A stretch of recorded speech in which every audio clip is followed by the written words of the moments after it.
Yesterday, we held a strategic discussion on how to address global economic imbalances. Some of these imbalances have become unsustainable, and we are committed to economic relations based on rules and reciprocity, because fair competition requires a level playing field. This is why we need a European response based on two pillars: unity among ourselves and a reinforced dialogue with our main economic partners. Leaders asked the Commission to work on two tasks. First, to continue engaging in the constructive dialogue with our main economic partners to defend our economic and security interests. Second, to develop and eventually complement our toolbox in the area of trade defense and industrial policy, to make sure that the European Union has all the instruments it needs to defend its interests and de-risk its economic relations in the current context. This morning, we focused on the next multi-annual financial framework. Our shared responsibility is to have the new long-term budget up and running in the beginning of 2028. To make that possible, we need an overall agreement by the end of this year. That is the only way for funds to continue flowing uninterrupted as of the 1st of January 2028 to our citizens, to our companies, to our farmers. And we are looking forward that Commission, leaders, Member States, European Parliament. Thanks to the work of the Cypriot presidency, today we move forward on the financial equation. This means we need to ensure that the European Union has the resources it needs to deliver on what Europeans expect from us: a more competitive, a more innovative, a more cohesive, a more autonomous, safer and secure Europe. Now negotiations will continue, and the Irish presidency will prepare a revised negotiating box for our meeting in October. Today, leaders agreed to task our Irish friends to accelerate work on new own resources. We need those additional revenues to reach a deal in December. We also discussed the geopolitical situation, including Ukraine. President Zelensky's presence was a fitting way to demonstrate the European Union's unity, with, for the first time since December 2024, conclusions agreed again by the 27 member states. And our determination in supporting Ukraine and work towards a just and lasting peace. The opening of accession negotiations for Ukraine and Moldova this week is a historic step and a clear signal of the European Union's commitment to enlargement. And it builds on the positive momentum created by progress with Montenegro and Albania, and by the successful European Union Western Balkans Summit in Tivat.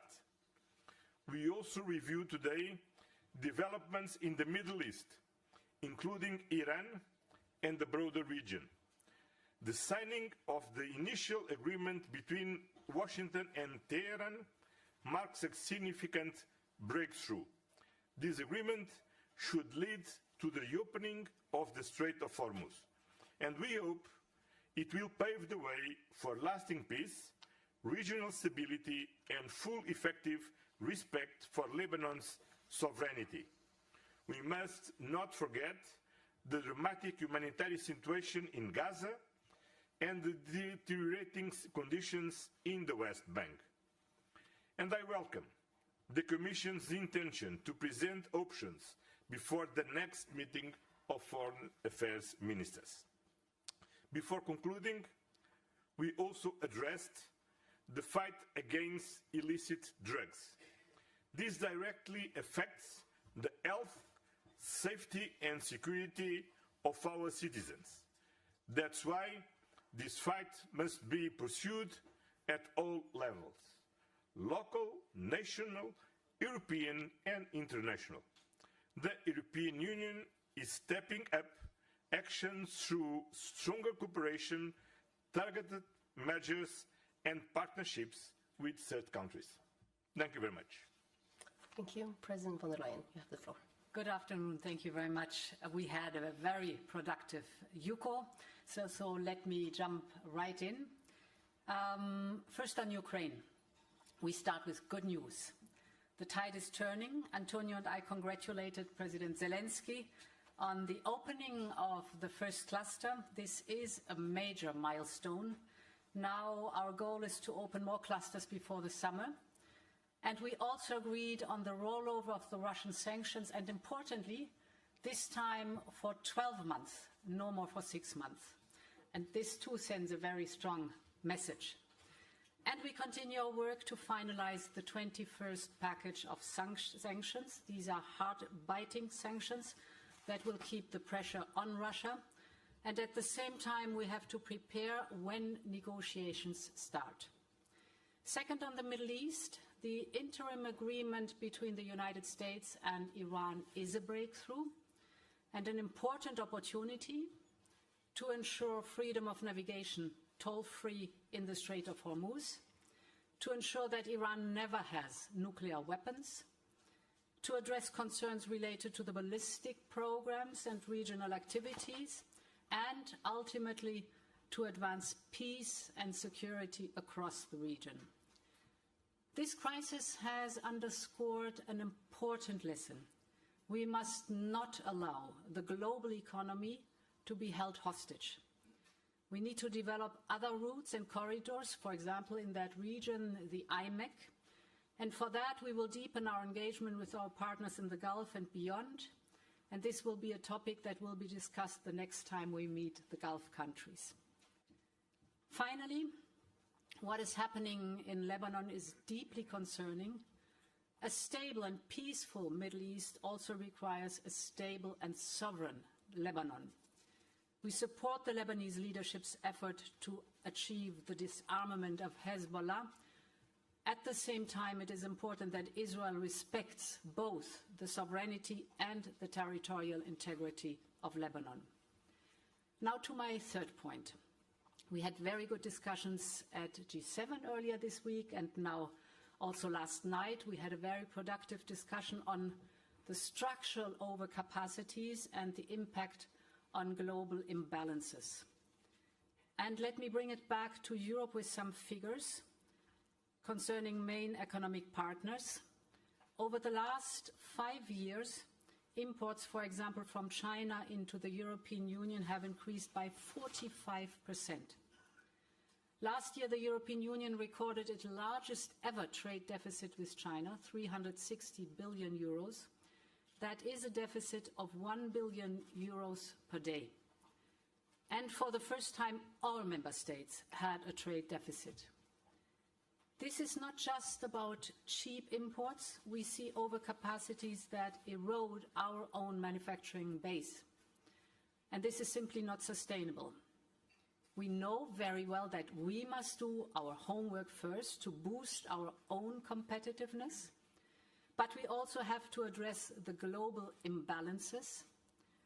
Our discussions showed clear support for continuing the path of diversification and de-risking our relationship. On one hand, we must avoid dependencies that can be weaponized. This means that we are accelerating the de-risking process, de-risking, not decoupling. On the other hand, we will keep protecting our market from unfair practices. Europe has already built an extensive toolbox in the recent years. Now we must use it more proactively and more strategically to defend our European interests. And indeed, as President Costa said, the Commission will work on new tools, such as a diversification instrument. I'm pleased that we saw clear support for a European response based on unity among the member states and dialogue with China, which remains crucial. The Commission will take this forward and the topic will remain high on our common agenda. Now turning to internal matters. Today, of course, we also discussed the next European budget. The Council has now reached an agreement on the new MFF architecture. That is an important step forward. It shows that Member States share the Commission's ambition for a simpler and future-proof budget, a budget that equips Europe to compete, strengthens its security and defense, and its capacity to act in a more challenging world. A budget that will support our farmers, our regions and our communities across the Union. And for the first time, we have a negotiating box with figures, thanks to the Cypriot presidency. This is another major step forward. Of course, no one sees the ideal budget immediately in this box, but it is a solid basis for negotiation, just as you said, for the next presidency then to take forward. Now we must maintain the level of ambition, and this must be matched by the means to deliver. This is also why we need a robust and stable system of new own resources, and why by our next meeting we should have a shared understanding of how we want to finance the next MFF. Dear Nikos, last but certainly not least, this agreement in the Council was a real breakthrough, and so I want to thank you and specifically also your whole team over there for the extremely hard work, the skillful steer, the overview, the delivery. This was really fantastic, so many, many thanks for that. With the Irish presidency, with this foundation, the Irish presidency has a very good basis to start and to build on. But this is only one of your achievements. Your presidency came at a very demanding time. Cyprus has been vital as a bridge with the Middle East. It really paid off that since many, many years you have excellent relationship to the region. Friendship, partnership built on trust. This really paid off. And your work has helped keep us closely engaged with the region when the dialogue mattered most. Your presidency also delivered on Europe's most important priorities, from support to Ukraine to progress on enlargement, the likes of which we haven't seen in years, I must say, from competitiveness and simplification with agreements on a number of omnibuses to a common European system of returns, and I could go on and on and on. The list is long. I also want to congratulate you on the agreement reached on the air passenger rights. It was the first major overhaul of these rules in 2 decades, and they matter so much in the daily lives of European citizens. Passengers enjoy clearer compensation rules now, airlines have greater legal certainty, and everyone benefits. So you and your team can be very, very proud of what you have achieved. Thank you very much. Efaristo, my friend. Thanks. President Christodoulides, please. Dear Antonio and dear Ursula and dear friends, good afternoon. We have just concluded the last European Council during the Cyprus presidency, and in this regard for Cyprus, this summit marks the culmination of 6 months at the helm of the Council, a journey that we embarked on with great pride and a profound sense of responsibility, and a duty we conducted through dedication, intense work, steady progress, and tangible delivery. A results-driven presidency from beginning to end. From the outset, we have approached our presidency with the conviction that there are no limits to what we deliver for our Union. We also assume the presidency with a clear vision to give substance to European strategic autonomy, to European independence, as the next necessary step for European integration. And that is actually what our motto encapsulates for a more autonomous union, open to the world, which has proven not only timely, but increasingly necessary in today's geopolitical environment. Dear friends, we have still 11 days to go. We have a clear picture of the results of the Cyprus presidency across the European agenda, from defense and security to competitiveness, enlargement, social cohesion, and certainly the new MFF. And let me begin with the next MFF. We achieve our goal of presenting a mature negotiating box with figures and securing partial general approaches on the key financial instruments and on other sectoral proposals. This has been a decisive step to take us to the next phase of negotiations and provide a very solid basis for reaching agreement by the end of the year. On Ukraine, let me say that from our corner of the European Union, as the Union's last member state under occupation, it is absolutely clear what is at stake in Ukraine and how indispensable it is to uphold international legality and respect for the UN Charter, which are non-negotiable. So during our presidency, we maintain our unwavering support through agreement on a substantial financial assistance package of 19 billion, while also adopting the 20th package of restrictive measures against Russia. Security and defense, we delivered concrete progress, including through the implementation of SAFE, with financial assistance decisions for 18 member states. We have also the conclusion of the Defense Readiness Omnibus and the advancement of the military mobility agenda.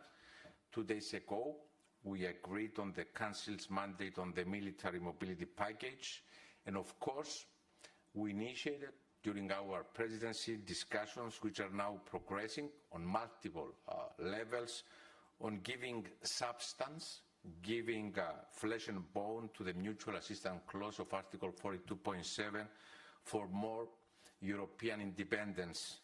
On migration, we deliver agreement on the returns regulation and oversaw the entry into application of the Pact on Migration and Asylum, making an important milestone towards a more effective, balanced and sustainable migration framework.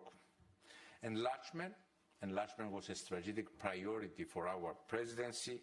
Accession negotiations with Ukraine, Moldova, Albania and Montenegro advanced actively these 6 months. For Ukraine and Moldova, we achieved the completion of the front-loading and officially opened the first cluster in fundamentals. This led us to the historic accession conference with Ukraine and Moldova earlier in the week for Cluster 1. At the same time, we advanced Albania's accession path, having delivered the accession conference on IBAR, and took important steps forward with Montenegro, including through the establishment of the ad hoc working group for the drafting of the accession treaty for Montenegro.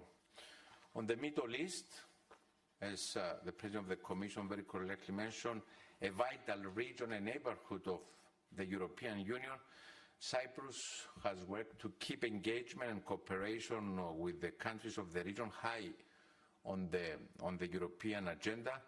During our informal gathering in Nicosia in April, together with Antonio, we brought regional leaders to the table for a very timely discussion on developments in our wider neighborhood and how we seize this momentum for deeper cooperation. We also secure important outcomes, enhancing our trade partnerships, the signature of the EU-Mercosur Partnership Agreement and of the European Union-Mexico agreements, a broad package of agreements with Switzerland an agreement on the regulations implementing the tariff-related aspects of the European Union-US joint statement. We have also further advanced the European Union-UK relations by authorising the opening of negotiations on UK participation in the EU internal electricity market and its contribution to cohesion policy, and also by reaching agreement on Erasmus Plus and on Gibraltar, bringing closer to the final outstanding Brexit issue. Strengthening the list is long, and I'm not mentioning... Sounds like 2 years of presidency. Strengthening Europe's competitiveness remain at the center of our efforts, advancing the One Europe, One Market agenda co-signed in Cyprus last April. On simplification, we have concluded negotiation on the time-sensitive AI regulation of the digital omnibus and on another 3 packages, defence readiness, support for SMEs and chemicals, whilst we have also delivered on the food and feed safety package. We also concluded the reform of the Union's custom code, representing the most significant modernization of the customs union framework in decades. We also secure agreement within the Council on the European Business Wallet, the CBAM, and advanced negotiations on in-declaration, which we hope to conclude. At the same time, we made significant progress toward a more integrated energy union, and we aim to reach a general approach on the grids package before the end of our presidency. Furthermore, we remain focused on policies that have a direct impact on our citizens, daily lives, and strengthen democratic participation. Let me just mention that we achieved a decisive breakthrough on the long-awaited revision of the air passengers' right regulation, which was on the table for 13 years, delivering stronger rights for European citizens. We also concluded negotiations with the European Parliament on the coordination of our social security systems, on critical medicines, the protection of adults, and concluded work on the European Electoral Act. I will stop here. I will not mention more. No, continue. We wait for 15 years. Yeah, so 13, 15. No, I will stop here because, dear friends, 6 months ago, we took over the presidency with one central aim, with the aim to deliver. And today, I can proudly say that results speak for themselves, from security to defense to competitiveness, enlargement, energy, migration, and social cohesion. The Cyprus presidency has delivered for our European family, our citizens. And serving the helm of the Council has been an extraordinary honor, and one that we made a national mission in Cyprus. The responsibility to be the voice of the 27 member states serves as a powerful reminder that Europe advances when member states drive forward common European interest of our 450 million citizens. I want to express my sincere gratitude to my colleagues in the European Council, to Antonio, to Ursula, to the Commission, to Roberta, the European Parliament. Their contribution along this journey was invaluable, and I wish also to pay special thanks and publicly congratulate our Minister for European Affairs, Ms. Marilena Rauna, under whose oversight this collective national effort was carried out, and who worked in an exemplary manner to carry our presidency forward very, very successfully. Thank you very much. Thank you.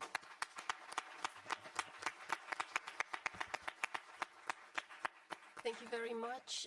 Let me open the floor for questions, and I will start with Maria. Thank you so much, Marietta, for Euronews. A question for President Costa.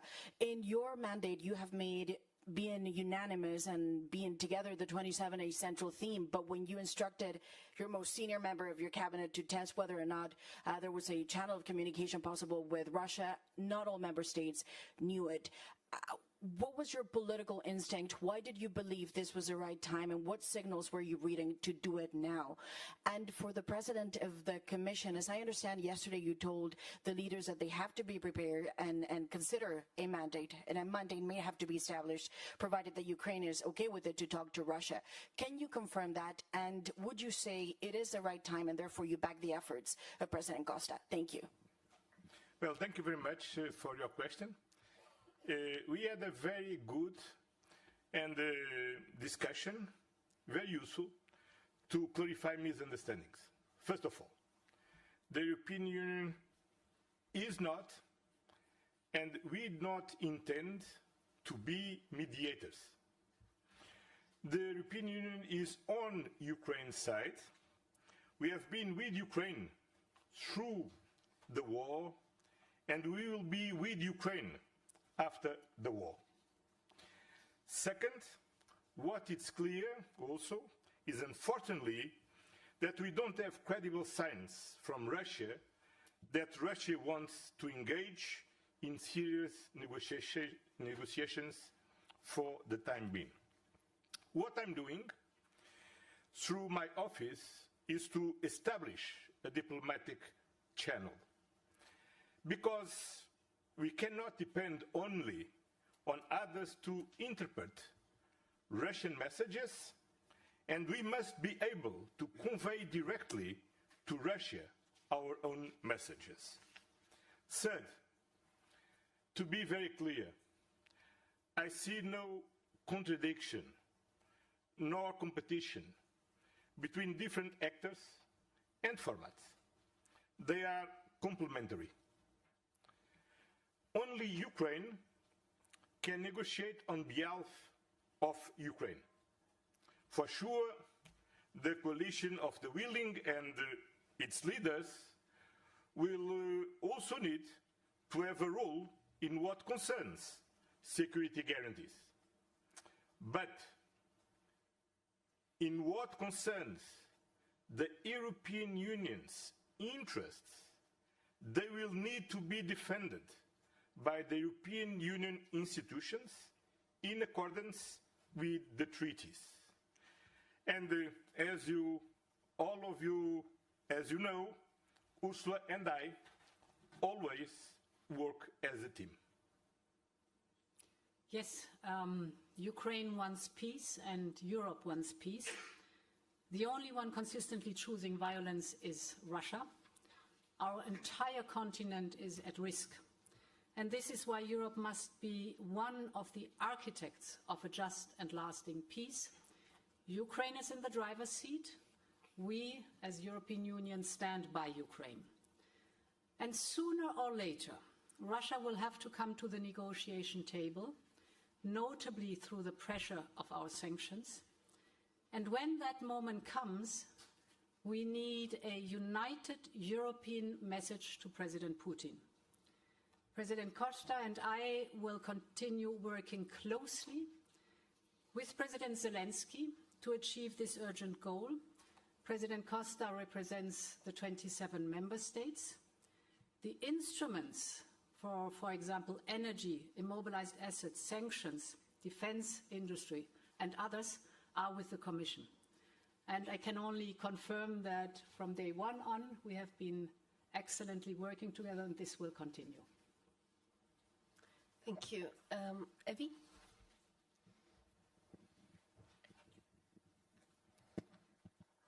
Γεια σας, από το Κυπριακό Πρακτορείο Ειδήσεων. Θα ήθελα να κάνω την ερώτηση στα ελληνικά. Ήθελα να ρωτήσω τον Πρόεδρο Χριστοδουλίδη πώς αποτιμάτε συνολικά τα αποτελέσματα της Κυπριακής Προεδρίας του Συμβουλίου της Ευρωπαϊκής Ένωσης, ιδιαίτερα υπό το φως της προόδου που καταγράφηκε σε σημαντικούς φακέλους όπως η διεύρυνση και το πολυετές δημοσιονομικό πλαίσιο. Θεωρείτε, δεδομένης και της προόδου που έχει επιτευχθεί, ότι είμαστε πιο κοντά στο στόχο για επιτεύξη συμφωνίας πριν από το τέλος του έτους? Και θα ήθελα και σχόλια και από τον κύριο Κώστα και την κυρία Φοντερ Λάιεν. Όπως είπα προηγουμένως, να το επαναλάβω, είμαι πάρα πολύ περήφανος για τη χώρα μας, είμαι πάρα πολύ περήφανος για τα αποτελέσματα της Κυπριακής Προεδρίας σε πολλούς τομείς. Θέλω να αναφερθώ ειδικότερα στους τομείς που έχετε αναφέρει στη διεύρυνση και στο πολιετές δημοσιονομικό πλαίσιο. Να ξεκινήσω από το Μαυροβούνιο.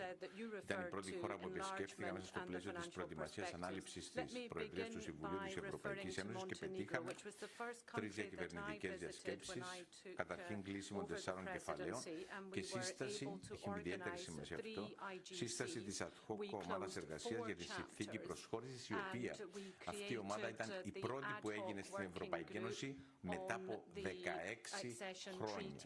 Στην ουσία, μέσα από τη δουλειά μας, δώσαμε προοπτική στην ενταξιακή πορεία των Δυτικών Βαλκανίων, στην σημασία που έχει η διεύρυνση ως γεωπολιτικό εργαλείο. Ουκρανία και Μολδαβία, το άνοιγμα του πρώτου συμπλέγματος πριν από λίγες μέρες, μετά από 2 χρόνια διεξόδου, και εμείς ως Προεδρία είμαστε έτοιμοι να προχωρήσουμε, αν υπάρχουν τα πολιτικά δεδομένα. Αλβανία, διακυβερνητική διάσκεψη τον Μάιο, επιβεβαιώνοντας την εκπλήρωση των ενδιάμεσων κριτηρίων του πρώτου συμπλέγματος. Και είμαι σίγουρος ότι και η νέα Προεδρία πρέπει να χτίσει σε αυτή τη δυναμική, τη νέα δυναμική που η Κυπριακή Προεδρία, σε συνεργασία πάντα με την Επιτροπή, έδωσε στο θέμα της διεύρυνσης. Έρχομαι στο πολιετές δημοσιονομικό πλαίσιο. Ο προϋπολογισμός της Ευρωπαϊκής Ένωσης είναι ένας προϋπολογισμός που πρέπει να αποτυπώνει τις σημερινές μας προτεραιότητες, λαμβάνοντας τις προκλήσεις που έχουμε να αντιμετωπίσουμε, αλλά και την ίδια στιγμή σημαντικούς φακέλους του πολιετές δημοσιονομικού πλαισίου που έχουν απήχηση στους Ευρωπαίους πολίτες. Αναφέρουμε στο Ταμείο Συνοχής, στην κοινή αγροτική πολιτική, και είμαστε περήφανοι που πετύχαμε 2 βασικούς στόχους. Έχουμε παρουσιάσει ένα αναθεωρημένο διαπραγματευτικό πλαίσιο με αριθμούς, και η συζήτηση σήμερα, οφείλω να πω, στο Ευρωπαϊκό Συμβούλιο ήταν πάρα πολύ επικοδομητική, μαζί με 3 μερικές γενικές προσεγγίσεις του Συμβουλίου επί των κύριων χρηματοδοτικών εργαλείων. Επαναλαμβάνω, παρά τις διαφορετικές προσεγγίσεις των κρατών. Την περασμένη εβδομάδα η παρουσίαση από μέρους μας του αναθεωρημένου διαπραγματευτικού πλαισίου οδηγεί σε ένα ισορροπημένο συμβιβασμό, γιατί το τελικό αποτέλεσμα θα είναι ένας ισορροπημένος συμβιβασμός. Σήμερα στην παρέμβασή μου, ξεκινώντας την παρέμβασή μου στο Ευρωπαϊκό Συμβούλιο, είπα στους συναδέλφους μου ότι θεωρώ επιτυχία το γεγονός ότι κανείς από όλους εσάς δεν είναι 100% ικανοποιημένος με τους αριθμούς που έχει θέσει η Κυπριακή Προεδρία. Ακριβώς γιατί θα πρέπει να είναι ένας ισορροπημένος συμβιβασμός. Και κλείνω για το πολιετές δημοσιονομικό πλαίσιο, τονίζοντας την ιδιαίτερη πολιτική σημασία να καταλήξουμε σε αποτέλεσμα μέχρι το τέλος του 2026. Ευχαριστώ.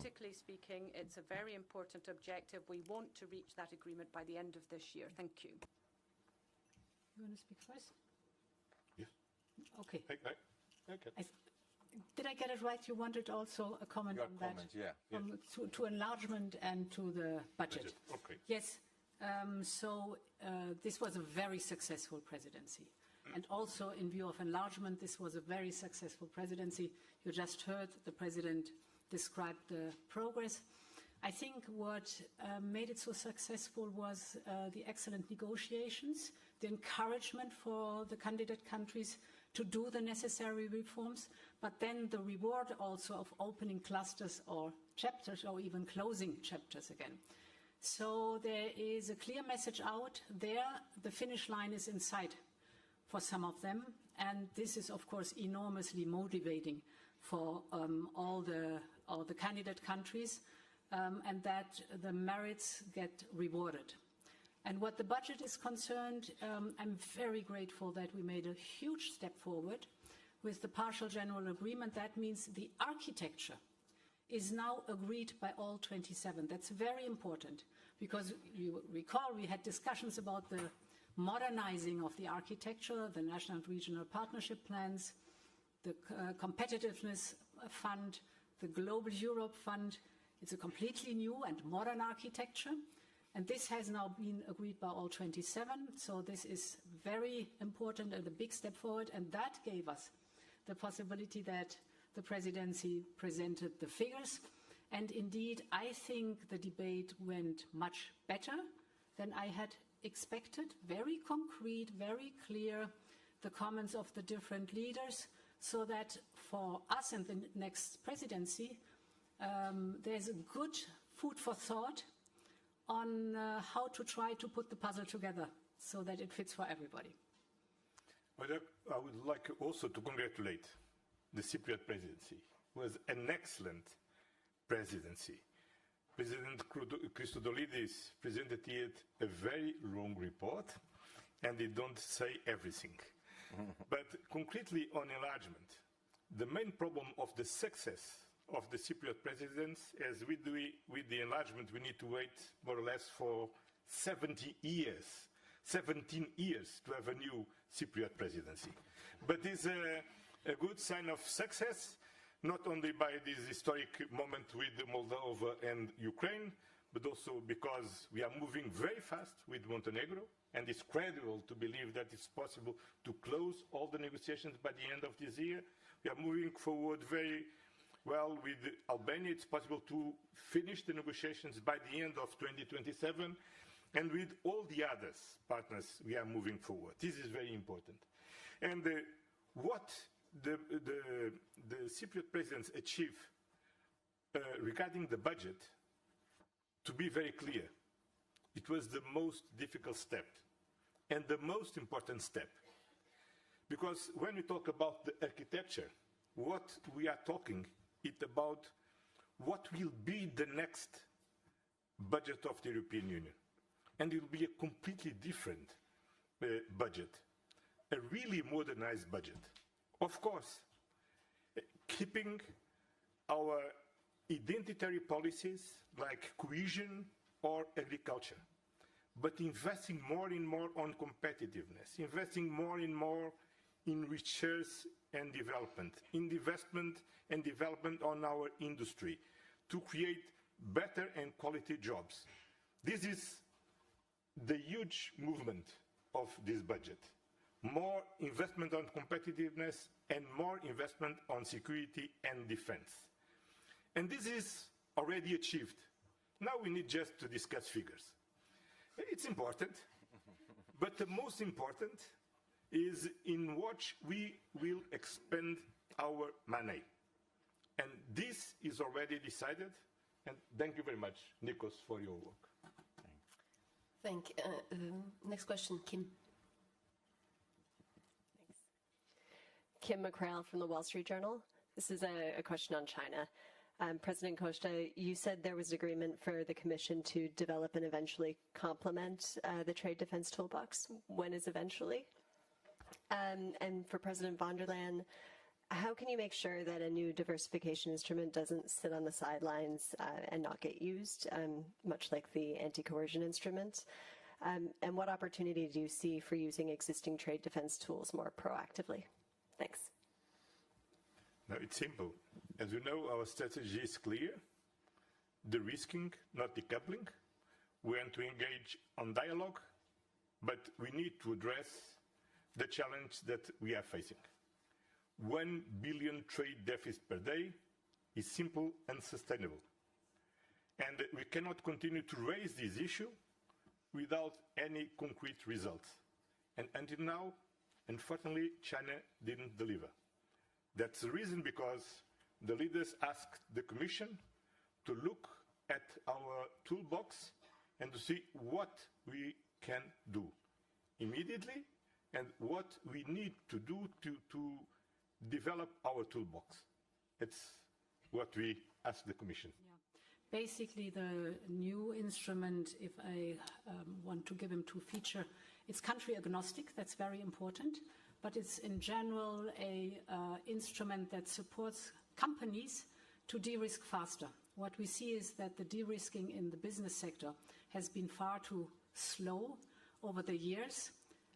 So the risks were visible, but the reaction to the risks have not been fast enough and appropriate enough. Now, to your question whether this tool will be used, The best would be it will not be used because things change for the better, of course, but because the pressure is high. And if the pressure is high, the instrument, of course, will be used because there's a need for improvement. We've seen the figures, they speak for themselves, and we have to rebalance our relationship. Thank you. I will take one final question. Andrew. Thank you. Andrew Gray from Reuters. President Costa, on your outreach to the Kremlin, why now? You said that you need the ability to communicate directly, convey your own messages, but obviously the invasion started in 2022, so why now? And what do you say to critics who say that your initiative was not coordinated with member states, that you didn't have a mandate for it, and that now is not the time to be talking to Russia, now is the time to increase pressure on Russia? Of course, it's time to increase pressure on Russia, because we recently approved the 20 package. Today, we approved the rollover of the sanctions, this time not only for 6 months, but for 12 months, and we are preparing the 21st package. It's, of course, time to continue to support Ukraine. We recently approved the 90 billion supporting loan to Ukraine to support Ukrainian essential needs to 2026 and 2027. We continue to support Ukraine by military, economic, and also diplomatic efforts. But it's precisely because we need also to support Ukraine through diplomatic means that we need to have a direct channel, diplomatic channel with Russia. Unfortunately, the time to negotiate is not arrived yet. But in any case, we need to establish immediately this direct contact, because we need to listen to them and we need to convey to them. And when all the leaders repeatedly said that the European Union need to be seated at the table of a future in the future negotiation table, of course we need to start talking, to have a direct contact with Russia. And the treaties are very clear. And we don't want to replace Ukraine, because only Ukraine, only President Zelensky has the legitimacy to negotiate on behalf of Ukraine.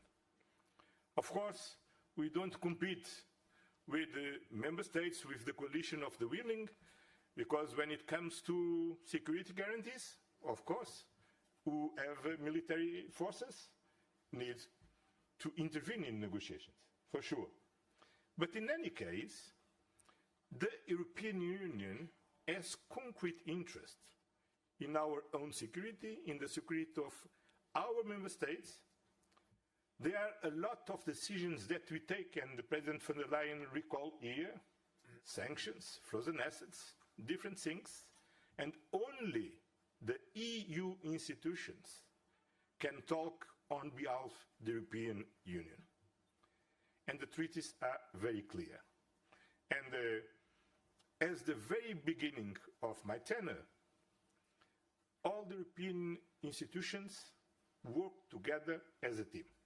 And especially me and President von der Leyen, we all work always as a team, and we will continue to work as a team.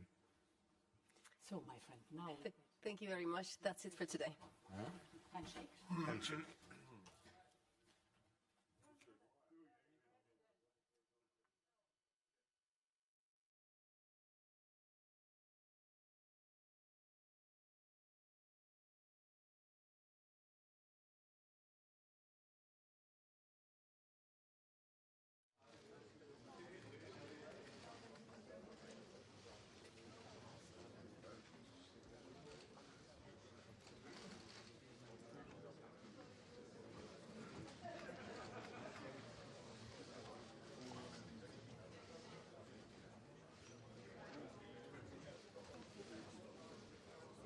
Mr.